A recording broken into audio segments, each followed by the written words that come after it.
2230 meditation on anger. When we find ourselves under the domination of anger or hatred, we do not feel right either mentally or physically. Everyone notices this and nobody feels like being with us. Even animals run away from us, apart from fleas and mosquitoes, which are only after our blood.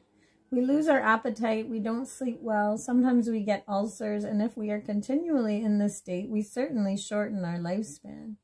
To what end?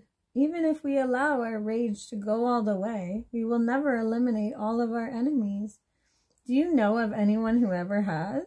As long as we harbor that inner enemy of anger or hatred, however successful we are at destroying our outer enemies today, others will emerge tomorrow.